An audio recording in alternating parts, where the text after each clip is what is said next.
Hello, good morning students. So in this video we will discuss very important a concept, algebraic concept. What is that? A square plus B square plus C square minus AB minus BC minus CA ये किसके equal होता है? इसको checkout करते हैं, ठीक है। सो मैं हूँ आपका mentor Rajesh नागदीवे, 25 years of teaching experience and we are discussing the course sequence and series. Okay, तो हमने क्या किया, AP, GP, HP, AM, GM, HM ये सारी चीज़ों को अब देख लिया है। जो प्रोग्रेशंस के वेराइटीज थे, arithmetic progression, geometric progression, harmonic progression, ठीक है, और फिर AM, GM और HM ये देख लिया है। इसके बाद में हम एक रिलेशंस देखेंगे AM, GM और HM में, ठीक है कि नहीं। तो वो इसके बाद का लेक्चर रहेगा। लेकिन अब इसमें मैं कुछ ऐसे क्वेश्चंस में डिस्कस कर रहा हूँ जो नॉर्मली एडवांस लेवल पे तो डेफिनेटली पूछे जाते हैं, मेंस लेवल पे भी आ जाते हैं। जैसे ये वाला कॉन्सेप्ट, ये कॉन्सेप्ट फिर से आपको वही चीज़ बताऊंगा कि ये एक पर्टिकुलरली जेई कॉन्सेप्ट है और एडवांस में तो इसके ऊपर क्वेश्चन होता ही है, मेंस में भी आ जाता है, मगर ये कॉन्सेप्ट ही बहुत अपने आप में इम्पोर्टेंट है। तो कैसा है वो कि A square plus B square plus C square minus A B minus B C minus C A, ये जो आइडेंटिटी है ये किसके इक्वल होता है। अब ये फर्स्ट टाइम आपके लिए आया होगा तो थोड़ा ध्यान देंगे, ये किसके इक्वल होता है। ये एक्चुअली में half of a minus B का स्क्वायर प्लस बी माइनस सी का स्क्वायर प्लस सी माइनस ए का स्क्वायर। ध्यान दो, ये आइडेंटिटी बनी, ठीक है, नोट कर लीजिए। A square plus B square plus C square minus A B minus B C minus C A. और ये वाली आइडेंटिटी हम कहीं पे भी यूज कर सकते हैं, जैसे मैं अभी यहाँ पे सीक्वेंस एंड सीरीज में यूज करूंगा, मगर ये किसी और दूसरे कॉन्सेप्ट में भी यूज होगी। तो ये आइडेंटिटी फिर से वही बात, one of the favourite identity use in IIT JEE examination, correct है। Okay fine, A square plus B square plus C square minus A B minus B C minus C A, that is equal to half of bracket A minus B का square plus B minus सी का square plus सी minus ए का square, ठीक है। अगर आप देखेंगे तो यहाँ पे ए स्क्वायर आ जाएगा, यहाँ पे भी ए स्क्वायर आ जाएगा, तो ट्वाइस ए स्क्वायर आ जाएगा। यहाँ सिंपली 1 ए स्क्वायर है तो ये 2 से डिवाइड होके वही आ गया, करेक्ट है। तो A square plus B square plus C square इसी हिसाब से आ जाएगा। अब याद रखेंगे, अगर इसको एक्सपांड करते तो माइनस टू ए बी में 2 से है ना 1/2 से अगर मल्टीप्लाई किया 2 कैंसिल हो जाएगा, माइनस ए बी आ जाएगा, एंड लाइक दैट, ठीक है। अच्छा साहब, अब ये फॉर्मूला तो आपको मालूम होना चाहिए। फिर अब इसमें आगे क्या है, ये फॉर्मूला कैसे मैं बोल रहा हूं कि one of the favourite identity for the IIT JEE examination, ऐसे में कैसे बोल रहा हूं। अब आते हैं इसमें बहुत सारे क्वेश्चन जनरेट होते हैं। अब अगर पहला मैंने जो बात की, देखना, if a square plus B square plus C square minus A B minus B C minus C A equal to 0, अगर ये पूरा वैल्यू 0 है तो इसका मतलब ये पूरा वैल्यू 0 होगा। तो यहां से मुझे हाफ ए माइनस बी का square, this will give half a minus B का स्क्वेयर प्लस बी माइनस सी का स्क्वेयर प्लस सी माइनस ए का square equal to 0।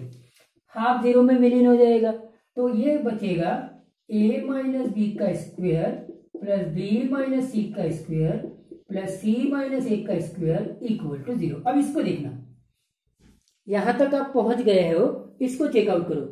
A minus B का स्क्वेयर प्लस बी माइनस सी का स्क्वेयर प्लस सी minus ए का square. अरे ये क्या सिचुएशन आ गई भाई, है ना, स्क्वेयर वाली क्वांटिटी है। अब जैसा मैंने बोला था, जहां आप लोग बहुत गड़बड़ करते हो, हमेशा बोलते हो square quantity is always positive, square quantity is always positive. मैंने बहुत स्टार्टिंग में, अगर आपने मेरा मॉडुलस का कॉन्सेप्ट देखा था, तभी मैंने मॉडुलस कॉन्सेप्ट में बताया था कि मॉडुलस इज ऑलवेज पॉजिटिव बोलना अच्छा नहीं है, non negative. Generally non negative word comparatively positive के कॉम्प्लिकेटेड लगता है, इसलिए वो पॉजिटिव आ गया। तो पॉजिटिव में फिर 0 हट जाता है, जीरो छूट जाता है ना, और नॉन नेगेटिव में पॉजिटिव भी आता है और जीरो भी आता है। Got the point? ठीक है। तो अब ये स्क्वायर क्वांटिटी है, ये स्क्वायर क्वांटिटी, ये स्क्वायर क्वांटिटी, ये स्क्वायर क्वांटिटी, यहां तक क्लियर है। और फिर ये प्लस प्लस हो रहे हैं, और फिर इन तीनों का प्लस जीरो। तो ये अगर पॉजिटिव है, ये पॉजिटिव है, ये पॉजिटिव है, नेगेटिव तो होगा ही नहीं। पॉजिटिव पॉजिटिव पॉजिटिव को ऐड करेंगे तो जीरो कहां से होगा, है ना। तो इसीलिए हम वो जो बोलते हैं ना, square is always positive, square is always positive, थोड़ा वहाँ बहुत बड़ा एरर हो जाता है, कॉमन वे में बोलते रहते हैं नॉन नेगेटिव। तो अब क्या हो गया, इसका ये मतलब हो गया कि a माइनस बी का square is always non negative, that means it में पॉजिटिव और जीरो। तो ये सिचुएशन तभी सेटिस्फाइड होगी जब ये जीरो होगा, जब ये भी जीरो होगा और ये भी जीरो होगा, तभी ये सेटिस्फाइड होगी। ठीक है, एक ही सिचुएशन हो सकती है। ये स्क्वायर हो गया मतलब ये नॉन नेगेटिव हो गया, नॉन नेगेटिव मतलब ये, अभी और ये आएगा, ये a माइनस बी का square is greater than equal to zero, ऐसे a माइनस बी का square is greater than equal to zero, ये नॉन नेगेटिव का मीनिंग। करेक्ट है कि नहीं? नॉन नेगेटिव मतलब या तो पॉजिटिव या फिर जीरो, या पॉजिटिव या जीरो से अच्छा बेस्ट मीनिंग इसका नॉन नेगेटिव मतलब नेगेटिव नहीं होना चाहिए, बाकी सब हो जाएगा। नेगेटिव नहीं होएगा तो क्या होगा, फिर पॉजिटिव होगा। लेकिन जीरो को क्यों भूल जाते हो भैया, zero is neither positive non negative. इसीलिए मैं बहुत फर्स्ट लेक्चर में, जब आप फर्स्ट लेक्चर अटेंड करते हो 11th क्लास का, मैं वहाँ सारी ये बेसिक्स में बताया था, और वही पॉइंट यहाँ इंपॉर्टेंट रोल प्ले कर रहा है। करेक्ट है ना? तो अब क्या हो गया कि ये जीरो होना चाहिए, ये जीरो होना चाहिए, ये जीरो होना चाहिए। तो जब कोई स्क्वायर वाली दो या दो से ज्यादा इनका सम अगर जीरो आ रहा है, तो ये इंडिकेट करता है कि each term must be zero. मतलब ये तभी पॉसिबल होगा जब ये तीनों टर्म जीरो होंगे, तभी इनका सम जीरो। हाँ, बीच में अगर माइनस आ गया ना, तो फिर वो सिचुएशन नहीं होगी। माइनस में क्या है, अगर पॉजिटिव है एक क्वांटिटी, फिर दूसरी भी क्वांटिटी पॉजिटिव है, लेकिन दोनों पॉजिटिव क्वांटिटी सेम है और बीच में माइनस का साइन है, तो जीरो क्यों नहीं हो सकता। या फिर ये तीन क्वांटिटी में ये पॉजिटिव है, ये भी पॉजिटिव है, ये भी पॉजिटिव है, लेकिन बीच में कहीं माइनस का साइन है, हो सकता है इन दोनों का सम पॉजिटिव, दोनों सम, और ये जो जिससे हम नेगेटिव कर रहे हैं ये इक्वल हो, और फिर इक्वल में से इक्वल सब्ट्रैक्ट कर रहे हो। ठीक है कि नहीं? तो जीरो हो सकता है। लेकिन अभी यहाँ ऐसी सिचुएशन है नहीं, ये भी प्लस का साइन है, ये भी प्लस का साइन है, ये क्वांटिटी नॉन नेगेटिव क्वांटिटी है, ये क्वांटिटी नॉन नेगेटिव क्वांटिटी है, ये क्वांटिटी नॉन नेगेटिव क्वांटिटी है, और फिर इन तीनों का सम जीरो। ये तब भी होगा जब each of them must be zero. First time आ रहा है, एक्सप्लेन किया, इसके बाद एक्सप्लेन मतलब जहां पे भी आएगा मैं स्ट्रेट फॉरवर्ड बात करूंगा। करेक्ट है कि नहीं? ठीक, फाइन। तो जैसे स्टार्टिंग में मैंने बोला था कि मैं एक एक स्पेशली IIT JEE के जो कॉन्सेप्ट है, जिनके ऊपर नॉर्मली 100% एवरीवेयर क्वेश्चन इन्हीं के ऊपर बनेंगे, यही कॉन्सेप्ट। करेक्ट है कि नहीं? हाँ, तो ये हो गया जीरो। तो अब यहां से बहुत सारी चीजें को हम निकाल सकते हैं। तो अगर a minus b equal to zero, तो यहां से a इक्वल टू बी आ जाएगा। ठीक है, a equal to b, fine. यहां से b minus c equal to zero, तो b इक्वल टू सी, और यहां से c minus a equal to zero, तो c इक्वल टू ए। ठीक है, बराबर है, सबको दिख गया? ठीक। तो a equal to B, B equal to C, C equal to A. मतलब ये A square plus B square plus C square minus A B minus B C minus C A equal to zero होगा जब a equal to B equal to C होगा। क्यों बोलो? a equal to B, तो ये तो 3a square हो जाएगा, और ये a स्क्वायर हो जाएगा, ये भी a स्क्वायर हो जाएगा, ये भी a स्क्वायर हो जाएगा, माइनस 3a स्क्वायर। करेक्ट है? तो ये फर्स्ट कंडीशन। तो दूसरी कंडीशन आप यहाँ पे ये लिख सकते हैं। क्या लिखेंगे दूसरी कंडीशन? मैं दूसरी कंडीशन लिखा देता हूं, पहले आप नोट कर लीजिए, फिर हम आगे बढ़ेंगे। ठीक है,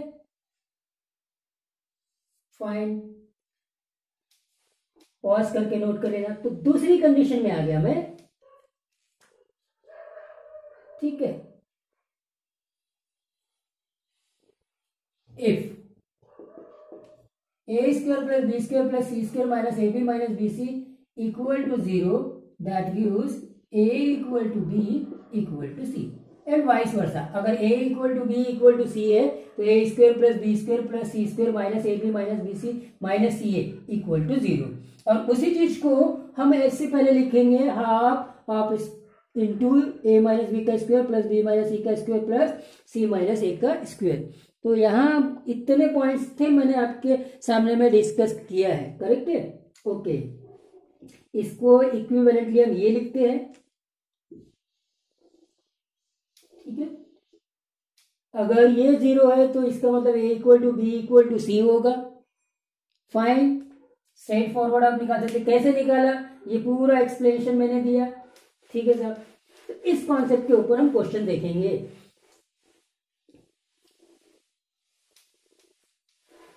तो पहला क्वेश्चन लेते हैं। ठीक है, मैं पहले क्वेश्चन लिख देता हूं और फिर ठीक है, if a b c d are real, if a b c d are real, ठीक है, then the roots of equation, then the roots of equation a square plus b square plus c square into x square minus 2 into ab plus bc plus cd into x plus b square plus c square plus d square equal to 0। अब आप इस question को अगर ध्यान से देखेंगे तो यहां पे आपको पहले बात तो ये आइडेंटिफाई करना कि ये आखिर किस टॉपिक का क्वेश्चन है। तो फिर अब यही बात मैं स्टार्टिंग में भी बोला था आपको कि जो हमारे जेईई मेंस या एडवांस के जो क्वेश्चंस होते हैं वो मिक्स वैरायटी में आएंगे। मतलब एक ही क्वेश्चंस में 2 से 3, 3 से 4 ऐसे कॉन्सेप्ट यूज होंगे। तो देखो क्वाड्रेटिक इक्वेशन दिख रहा है, तो क्या ये क्वाड्रेटिक इक्वेशन का प्रॉब्लम है? हम तो सीक्वेंस एंड सीरीज पढ़ रहे हैं। अच्छा, इसका ऑप्शंस लिख लीजिए। Are in first AP GP HP none.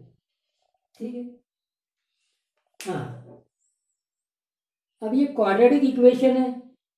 ठीक है, और क्वाड्रेटिक इक्वेशन भी बड़ा कॉम्प्लिकेटेड है। क्वाड्रेटिक इक्वेशन भी बहुत कॉम्प्लिकेटेड है। तो ये क्वाड्रेटिक इक्वेशन है क्या, इसका टॉपिक का क्वेश्चन है क्या? फिर यहाँ एपी जीपी एचपी भी पूछा है, सीक्वेंस एंड सीरीज। तो इसीलिए डियर स्टूडेंट्स ऐसे क्वेश्चंस वहां पूछे जाते हैं। और दूसरी इंपॉर्टेंट पॉइंट्स भी क्या है, यहां पर ये जो मैंने अभी अलजेब्रिक आइडेंटिटी बताई थी ना, उसको भी यूज करना है। और चौथा टेक्निक आपको बताओ, यहाँ रीअरेंजमेंट टेक्निक भी यूज करना है। रीअरेंजमेंट टेक्निक भी बहुत इंपॉर्टेंट रोल प्ले करती है। अगर आप इसको रीअरेंज नहीं करेंगे नहीं तो ये क्वेश्चन बनेगा ही नहीं। करेक्ट है? और आप रीअरेंज नहीं करेंगे, सीधा क्वाड्रेटिक के कॉन्सेप्ट से जाएंगे। क्वाड्रेटिक के कॉन्सेप्ट से जाएंगे तो ये पूरे को ए मानेंगे, ये पूरे को आपने बी मानेंगे और ऐसे सी मानेंगे और रूट ढूंढते जाएंगे। तो फिर तो ये क्वेश्चन आपसे बनने वाला नहीं है। करेक्ट है? हाँ, तो अब देखना क्या होने वाला है यहाँ पे। अगर रीअरेंजमेंट टेक्निक लगाएंगे तो हो जाएगा। ये इक्वेशन है, देखो, A square plus B square plus C square into X square. अब ये जैसे आपको क्वेश्चन मालूम है तो ये क्वेश्चन आसान रहते हैं। आपने कभी देखा ही नहीं तो फिर आपको प्रॉब्लम हो जाएगी। B square plus C square plus d square equal to 0। अब ये जिस हिसाब से ये इक्वेशन है, क्वाड्रेटिक इक्वेशन है, लेकिन ये बड़ा कॉम्प्लिकेटेड क्वाड्रेटिक इक्वेशन लग रहा है। तो इसको रीअरेंज करके हम इसका जो कॉम्प्लिकेशन है उसको खत्म करेंगे। और वो रीअरेंजमेंट दिखता है, जैसे आपने देखा ए स्क्वायर एक्स स्क्वायर है, जो हमारा क्वाड्रेटिक इक्वेशन जनरल सा होता था, A square x square minus 2ab into X, minus 2ab into X, और फिर यहां से हम बी स्क्वायर ले लेंगे। तो इसको रीअरेंज करेंगे। लिखो यहां पे रीअरेंजिंग किया तो ए स्क्वायर एक्स स्क्वायर ले लो, माइनस 2ab एक्स ले लो, प्लस बी स्क्वायर वहां से ले लो। मतलब यहां से मैंने ए स्क्वायर एक्स स्क्वायर लिया, यहां से माइनस 2ab एक्स लिया और यहां से बी स्क्वायर ले लिया। अब आप इसको देखो,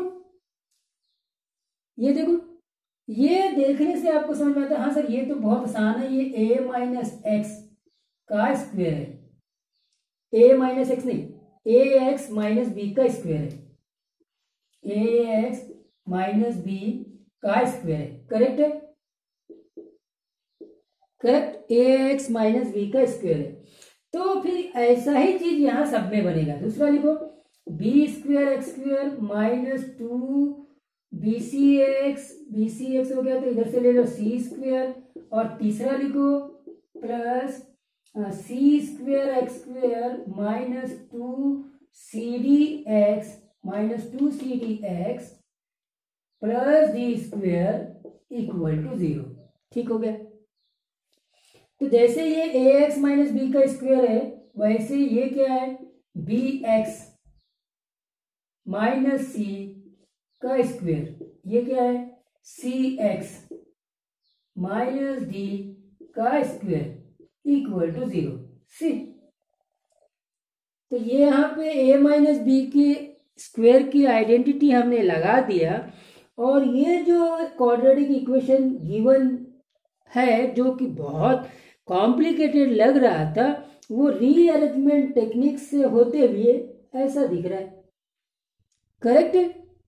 अब ये एक नॉन नेगेटिव क्वांटिटी है, ये एक नॉन नेगेटिव क्वांटिटी है, ये एक नॉन नेगेटिव क्वांटिटी है, तीनों को सम कर रहे 0 आ रहा है, ये तभी पॉसिबल होगा जब each of them is equal to 0।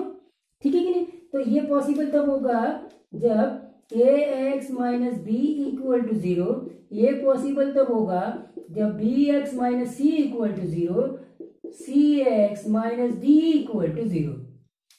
तो अभी तक के हमने, आपने देखा न क्वाड्रेटिक वाला कोई रूट्स का कॉन्सेप्ट यूज किया है, न सीक्वेंस एंड सीरीज के कोई प्रोग्रेशन वाला कॉन्सेप्ट यूज किया, करेक्ट है। हमने सिंपली अभी तक के रीअरेंजमेंट टेक्निक से जो अलजेब्रिक आइडेंटिटी था उसको यूज किया है। अब उस वाले कॉन्सेप्ट में देखिए ए एक्स माइनस बी का इक्वल टू 0 है, तो यहां से एक्स मिल गया बी बाई ए, ठीक है क्या, यहां से फिर एक्स मिल गया सी बाई बी, यहां से भी एक्स मिल गया डी बाई सी, ये हो गया x equal to b by a, x equal to c by b, x equal to d by c. Okay fine. अब यहां पे नहीं, हाँ ठीक है, okay, x equal to b by a, x equal to c by b, x equal to d by c.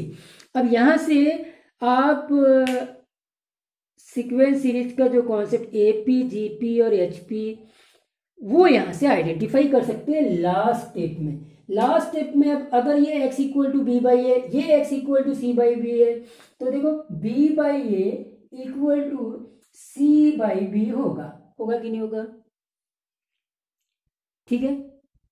Okay, तो यहां से B square equal to a सी से साफ पता चलता है कि ये आपके जीपी में होंगे, ठीक है। तो इसका मतलब इसके जो रूट्स आने वाले हैं, देखो ये एक रूट हो गया x1 और ये आपका दूसरा रूट हो जाएगा x2, है ना, जो x को रिप्रेजेंट कर रहे हैं, क्वाड्रेटिक इक्वेशन x में है, ठीक है कि नहीं। तो इस हिसाब से ये एक रूट होगा, ये दूसरा रूट होगा, और दूसरा और पहले रूट्स में आप अगर ये सिचुएशन देखते हैं कि दोनों इक्वल रूट्स आ रहे हैं, और यहाँ पे ये पता चलता है कि ये एक ज्योमेट्रिक प्रोग्रेशन है।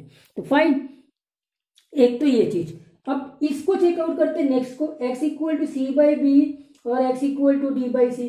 तो c by b equal to d by c है, फिर से यहां से c square equal to b d, correct है, c square equal to b d, यहां से भी जीपी का कॉन्सेप्ट आ रहा है और यहां से भी जीपी का कॉन्सेप्ट आ रहा है। तो इसीलिए इसके जो रूट्स है वो काय में होंगे, जीपी में होंगे। प्लीज नोट इट, नोट कर लीजिए भाई।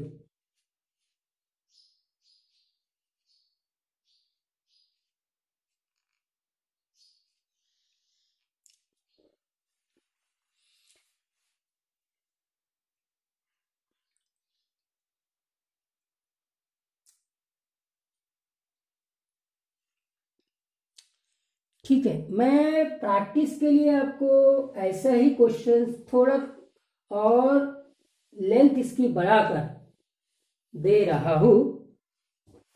ठीक है।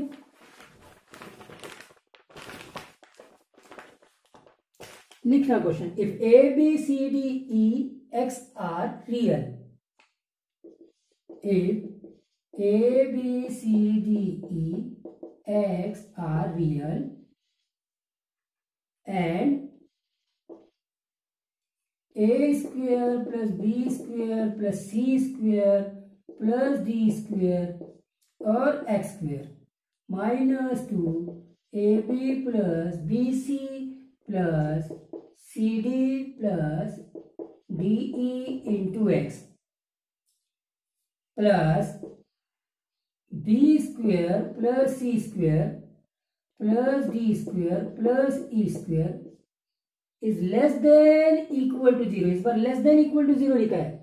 Then prove that A, B, C, D are in GP. Prove that A, B, C, D are in GP.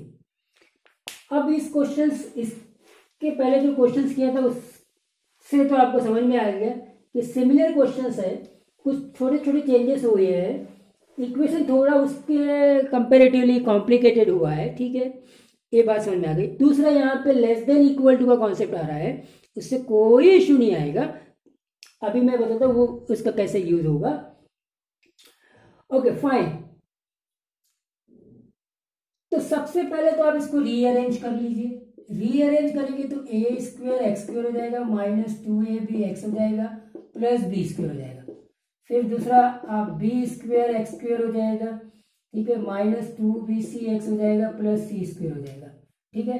फिर तीसरा आपका सी स्क्वायर एक्स स्क्वायर हो जाएगा माइनस 2cd एक्स हो जाएगा प्लस डी स्क्वायर हो जाएगा. और तीसरा भी है भाई, नेक्स्ट भी है, मतलब डी स्क्वायर एक्स स्क्वायर हो जाएगा माइनस 2de एक्स हो जाएगा प्लस ई स्क्वायर हो जाएगा, और ये लेस देन इक्वल टू 0. अब आप देखना इसका कॉन्सेप्ट कैसे आता है लेस देन इक्वल टू का, वो भी बताऊंगा. ये सिंपली हो जाएगा ए एक्स माइनस बी का whole square plus b x minus सी का whole square plus c x minus d का whole square plus d x minus e का whole square is less than equal to 0. अब ये less than equal to 0 का meaning आपको समझ में आ गया, ठीक है, कि लेस देन इक्वल टू 0 दोनों में से कोई एक ट्रू होना चाहिए, है ना. इसका ये मतलब ग्रेटर देन नहीं होना चाहिए, बाकी लेस देन हो सकता है या इक्वल टू सकता है, any one of them less than or equal to true होना चाहिए. Got the point. अब आप क्या देखेंगे, non negative quantity, non negative quantity, non negative quantity and we are summing 4 non negative quantity. तो non negative quantity को अगर सम कर रहे हैं तो वो नेगेटिव तो होगा ही नहीं, तो लेस देन 0 ये वाला बात तो ट्रू नहीं होगा. Got the point. हाँ, अब दूसरा पॉसिबिलिटीज हो सकता है कि इन सबका सम 0 के इक्वल हो सकता है. Got the point. ये पॉइंट है वहां पे, ठीक है. अब यहां से ये पता चल सकता है कि भाई ये तभी होगा जब ये भी 0 होगा, ये भी 0 होगा, ये भी 0 होगा. अब आपने सारी चीजें समझ लिया एकदम straightforward. X equal to b by a होगा, x equal to c by b होगा. अब मैं सिर्फ इन दोनों में से बात करूंगा, इन दोनों में से बात कर रहा हूं तो मुझे b square equal to a c मिल रहा है, मतलब a b c d p में आ गया, ठीक है. यहाँ पे x equal to d by c होगा. अब अगर इन दोनों की बात करूं तो यहां से मुझे c square equal to b d मिलेगा, मतलब बी सी डी भी जीपी में है. तो ए बी सी और बी सी डी ये जीपी ठीक है कि नहीं, ओवरऑल जीपी. फाइन, क्वेश्चंस खत्म. Prove that a b c d are in GP. Note कर लीजिए, ठीक है. फाइन. ओके, नेक्स्ट क्वेश्चन पे आते हैं. तीसरे क्वेश्चन में आते हैं. इसमें एक्सपोनेंट का कॉन्सेप्ट मैं यूज कर रहा हूं और थोड़ा सा और रीअरेंजमेंट का टेक्निक यूज कर रहा हूं.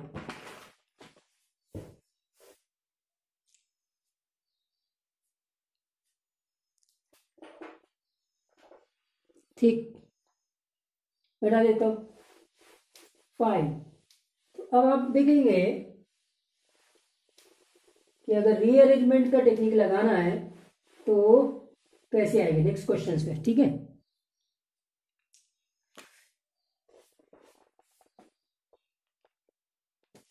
देखिए, if x y z are real, x y z are real, fine, and 4x square plus 9y square plus 6z square plus 16z square minus 6xy minus 12yz minus 8zx equal to 0, then x y z are in option a AP, GP, HP, none. तो dear students, मैं इसी lecture में ये algebraic identity एक concept है, फिर दूसरा concept already मैंने डिस्कस कर लिया है, कुछ प्रॉब्लम डिस्कस किए, वो है logarithmic concept in sequence and series. तो मैं इसी लेक्चर में उसको भी फिर से एक्सप्लेन करूंगा सो दैट आपको वो बात परफेक्ट हो जाए, करेक्ट है कि नहीं, ठीक। तो AP, GP, HP, नन, ठीक है। तो अब यहाँ थोड़ा रीअरेंजमेंट करना है। देखो 4x स्क्वायर है प्लस 9y स्क्वायर है प्लस 16z स्क्वायर है minus 6xy minus 12yz minus 8zx equal to 0 दे दिया। तो ये तो बेटा 2x का होल स्क्वायर होगा, ये 3y का होल स्क्वायर होगा, ये 4z का होल स्क्वायर होगा, है कि नहीं। अब आप xy के हिसाब से, ये 6xy मतलब इसकी बात कर रहा है, 2x इंटू 3y, ठीक है, माइनस ये 12yz मतलब इसकी बात कर रहा है, minus 3y into 4z minus 8zx की मतलब इन दोनों की बात कर रहा है, 2x into 4z equal to 0। ऐसे रीअरेंजमेंट किया तो देखो ये a स्क्वायर हो गया और ये b स्क्वायर हो गया, ये c स्क्वायर हो गया, माइनस ab हो गया, माइनस bc हो गया, माइनस ca हो गया, इक्वल टू 0 है। ये तभी पॉसिबल होगा जब a equal to b equal to c होगा, करेक्ट है। ये तभी पॉसिबल होगा जब a equal to b equal to c होगा। a की वैल्यू 2x है, हाँ, b की वैल्यू 3y है और c की वैल्यू 4z है, ये हो गया। तो अब यहाँ पे ये आइडेंटिटी मैंने खत्म कर ली, ये वाली आइडेंटिटी यूज कर लिया। अब आगे देखो ये तीनों चीज इक्वल है मतलब अब रेशियो का कॉन्सेप्ट आ गया। और रेशियो का कॉन्सेप्ट मैं बता चुका हूँ आपको, मेरे ख्याल हाँ HM का क्वेश्चन या HP के क्वेश्चन में बता दिया था, लेक्चर नंबर 12 या 13 में मैंने रेशियो का कॉन्सेप्ट बताया था। तो अब ये रेशियो है तो इसको क्या मान लो, लेफ्ट के, है ना। तो K मान लिया, तो अब यहां से x क्या मिलेगा, x मिलेगा k/2, y मिलेगा k/3, z मिलेगा k/4, ठीक है। ये रेशियो आ गया तो K मान लिया, ठीक है। अब इस x, y और z में हम रिलेशन देखेंगे AP, GP और HP, ठीक है। K के टर्म्स में है उससे कोई इश्यू नहीं है, पर x, y, z ये आ गया तो क्या 2y equal to x plus z आता है क्या, तो AP होगा। क्या y square equal to x into z आता है तो GP होगा। क्या y इक्वल टू, ठीक है, नेक्स्ट यहां लिख देता हूं, क्या y इक्वल टू, इधर लिखता, क्या y equal to 2xz upon x plus z आता है तो HP होगा। ये तीन कंडीशंस है हमारे पास में AP, GP और HP को चेकआउट करने की, करेक्ट है कि नहीं। x, y, z आ गया। अब ये नंबर 1, नंबर 2 और ये नंबर 3, इन कंडीशन को चेकआउट करना है तो पता चल जाएगा, ठीक है साहब। 2y तो 2 इंटू k/3 ये equal to k/2 plus k/4 आता है क्या, LCM 4 आ जाएगा, ये 3k/4 हो जाएगा। नहीं भैया, तो ये AP वाला कॉन्सेप्ट नहीं है, इस क्लियर हो गया ये कैलकुलेशन, ठीक है, AP नहीं है। अब क्या y square equal to xz आता है, y स्क्वेयर मतलब k²/9 और xz क्या होगा, k²/8, नहीं भैया ये भी नहीं होता, तो ये जीपी भी नहीं होगा, करेक्ट है, न तो एपी है न तो जीपी है, ये बात क्लियर होगी। अच्छा, अब आते हैं इस पे एचपी पे। एचपी में आते हैं, देखो टू वाई कितना है, वाई इज k/3, तो ये k/3 आना चाहिए, और ये राइट हैंड साइड में 2 आ गए। एक्स कितना है, एक्स है k/2, वाई जेड कितना है k/4, ठीक है, ये 2 कट गया, मतलब k²/4 हो गया। यहाँ आते x plus Z, x plus Z मतलब k/2 प्लस k/4, इसको सिंप्लीफाई करो, इधर लेफ्ट हैंड साइड में k/3 है, ठीक है, लेफ्ट हैंड साइड में k/3 आना चाहिए था, इधर हो गया बेटा ऊपर में k²/4, ठीक है, और इधर आते हैं ये 3k/4 आएगा, 3k/4 ये कट गया, और ये देखो k²/3k मतलब k/3, ये भी k/3, ये भी k/3, yes of course this XYZ are in HP। Check कैसे किया मैंने, वो इंपॉर्टेंट है, ये कंडीशन कैसे आई वो इंपॉर्टेंट है, वो मैंने ऑलरेडी एक्सप्लेन कर दिया कि अगर इन 0 है a² + b² + c² - ab - bc - ये अगर 0 है that means a = b = c। So here 2x = 3y = 4z, मुझे XYZ में रिलेशन ढूंढना है, AP GP और HP। तो अब ये तीनों इक्वल है, मतलब रेशियो का कॉन्सेप्ट है, suppose it is equal to the k। Let यहाँ से x निकालेंगे, y निकाल लेंगे, z निकालेंगे k के टर्म्स में। अब ये XYZ AP GP और HP की कंडीशंस को फॉलो करते हैं कि नहीं चेकआउट करना है। HP की कंडीशन फॉलो करनी है तो ये वो चीज़ होनी चाहिए, अगर GP की कंडीशन फॉलो करनी है तो ये होनी चाहिए, और HP की कंडीशन फॉलो करनी है तो ये होनी चाहिए। हमने चेकआउट किया AP तो नहीं है, GP भी नहीं है और HP है, करेक्ट है। तो यहाँ तक कि हमने इस बारे आइडेंटिटी के बारे में डिस्कस किया। बहुत जल्दी मैं इसी लेक्चर में लॉगरिथमिक को डिस्कस करता हूँ, ठीक है, आप इसको नोट कर लीजिए। तो अब मैं डिस्कस करता हूँ स्टूडेंट्स लॉगरिथमिक कॉन्सेप्ट के बारे में। ऑलरेडी इनके क्वेश्चंस हो चुके हैं, लिख लो log in sequence and series, ऐसा मैं अब ये चीज मैं इसलिए वापस से क्वेश्चंस को एक टॉपिक बना के डिस्कस कर रहा हूँ, so that you people can understand the importance of this topic, correct है कि नहीं। ठीक, तो पहला चीज तो यहाँ पे एक चीज को निकले कि अगर ABC GP में होता है तो ये बता चुका हूं मैं, log of A log of B log of C ये काय में होगा आपका AP में होगा। AP में है तो 1/log A 1/log B 1/log C ये काय में होगा HP में होगा। अब ये कॉन्सेप्ट में आपको एपी के जीपी के प्रॉपर्टीज यूज करते हुए प्रॉब्लम्स आएंगे, साथ में डेफिनेटली लॉगरिथमिक के जो प्रॉपर्टीज और रूल्स एंड रेगुलेशन है वो भी यूज होंगे। सो बिकॉज ऑफ दैट ये प्रॉब्लम्स और इंपॉर्टेंट में आ जाते हैं, करेक्ट है कि नहीं। तो ये सारी चीज आप पहले से जानते हैं, फिर से नोट कर लीजिए। मैं स्ट्रेट फॉरवर्ड क्वेश्चंस में आता हूँ। एबीसी जीपी में तो लॉग ए लॉग बी लॉग सी क्या होगा एपी में होगा, और log a log b log c AP में तो 1/log a 1/log b 1/log c HP में होगा, ठीक है। तो प्रॉब्लम्स मैंने टेस्ट में भी दिए, बहुत जगह पे भी दिए, लेकिन मैं वापस से डिस्कस करना चाहता हूँ सो दैट आपको प्रॉपरली सीक्वेंस एंड सीरीज के साथ में लॉगरिथमिक के कॉन्सेप्ट भी क्लियर करो। फर्स्ट प्रॉब्लम ये ऑलरेडी डिस्कस हो चुका है, if x is greater then y y is greater then 1 z is greater then 1 r in GP, ठीक है। So then 1/1 plus log x, advance में आया क्वेश्चन है ये, 1/1 plus log y 1/1 plus log z are in first AP GP HP none, ठीक है।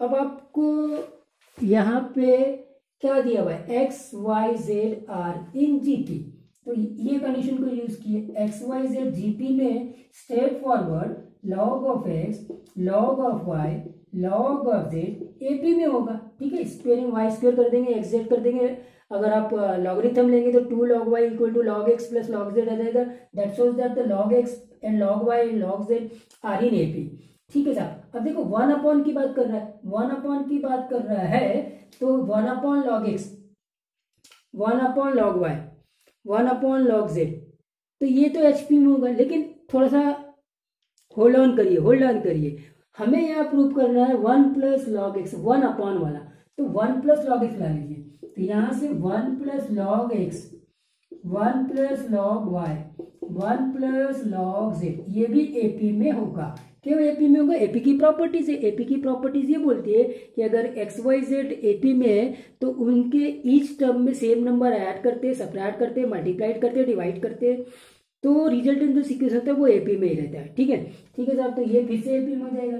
अगर अब ये एपी में तो 1/1 plus log x, 1/1 plus log y, 1/1 plus log z काय में होगा? एचपी में होगा। ठीक है, ये क्वेश्चन में पहले भी डिस्कस किया था, फिर से डिस्कस कर लिया। इंपॉर्टेंट कॉन्सेप्ट है। इसमें अब दूसरा क्वेश्चन नोट करते हैं। ठीक है, तो दूसरा क्वेश्चन क्या है? If ABC are in GP then if ABC are in GP, ABC are in GP, then log x to the base a, log x to the base b, log x to the base c are in, ठीक है, ये काय में होंगे? First AP, GP, HP, D नल। ठीक है, अब इस क्वेश्चंस को चेकआउट करते हैं। नोट कर लो क्वेश्चंस। तो लॉगरिथमिक कॉन्सेप्ट को यहाँ पे कैसे यूज करना वो देखो। पहली बात तो ABC GP में है। ठीक है, ABC GP में straightforward log of A, log of B, log of C, ये AP में होगा।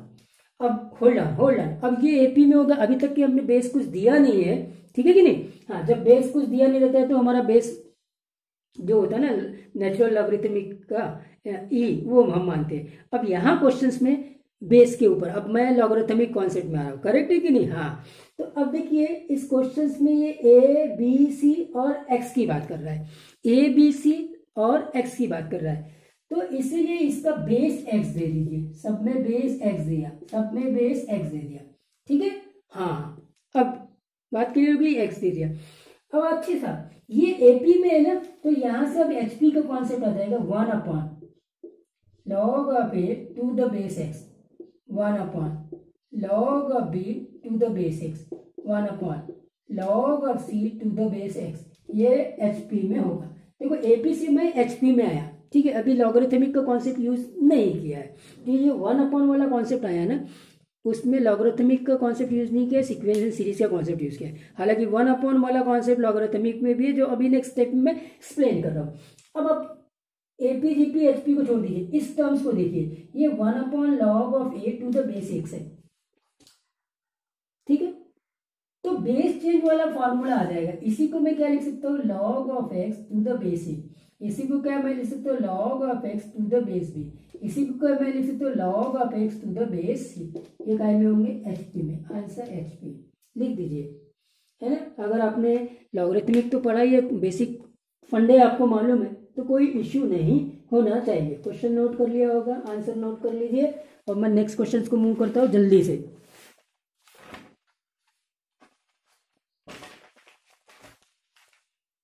If x is greater than 0, if x is greater than 0 and log of x to the base 2 plus log of root x to the base 2 plus log of 4th root of x to the base 2, ये continue चल रहा है। कहाँ तक चल रहा है? तो infinity. That is equal to 4। Find x, find x, option हटा देता हूं मैं, फाइंड x। ठीक है, फाइंड। हाँ, अब ये इंफिनिटी तक के ये सीरीज है, सीक्वेंस है, जिनका सम किया है, सीरीज बना है इंफिनिटी। अभी तक के जो आपने इंफिनिटी का सम वाला कॉन्सेप्ट पढ़ा है वो इन्फिनाइट जीपी का पढ़ा है। ये क्वेश्चन अगर मैंने लिया है तो डेफिनेटली यहाँ पे इन्फिनाइट जीपी का सम का फॉर्मूला यूज हो रहा होगा। अब आप वो तब आप समझेंगे ना, पहले लॉगरिथमिक के कॉन्सेप्ट को समझेंगे। ठीक है साहब, तो देखो इसको तो हम लिखेंगे log of x to the base 2। अब इसको देखो यहाँ पे क्या हो जाएगा? x की पावर 1/2 है, 1/2 सामने आ जाएगा, तो log of x to the base 2, तो log of x to the base 2, log of x to the base 2 दोनों टर्म्स में सेम है। तो सेम चीज यहाँ पे भी, यहाँ पावर 1/4 है, 1/4 log of x to the base 2, और ये कहाँ तक चल रहा है? इन्फिनिटी तक। That is equal to 4। तो देखो log of x to the base 2, log of x to the base 2, log of x to the base 2, सब में से कॉमन ले लो तो यहाँ बचेगा 1, यहाँ 1/2, यहाँ बचेगा 1/4 अप टू दी इंफिनिटी। तो ये अगर देखेंगे तो ये इन्फिनाइट जीपी का सम है, इन्फिनाइट जीपी सम, करेक्ट है कि नहीं? जिसका formula a upon 1 minus r, a की वैल्यू 1 है, आर की वैल्यू 1/2 है, करेक्ट है कि नहीं?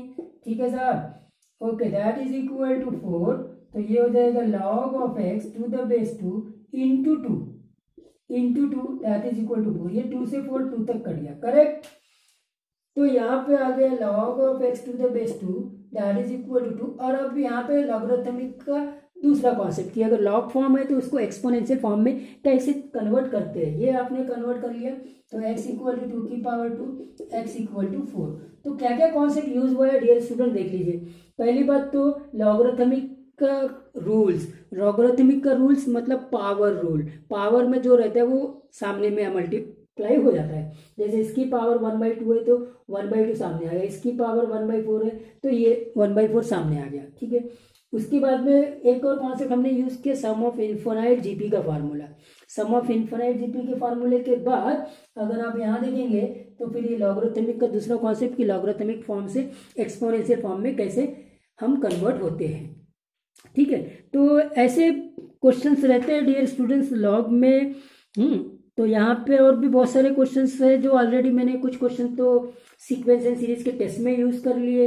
इतने कॉन्सेप्ट में आपको ये बात समझ में हुई कि लॉगरिथमिक का कैसा इंपॉर्टेंस है अरिथमेटिक प्रोग्रेशन या सीक्वेंस एंड सीरीज में या किसी और दूसरे टॉपिक्स में भी, ठीक है।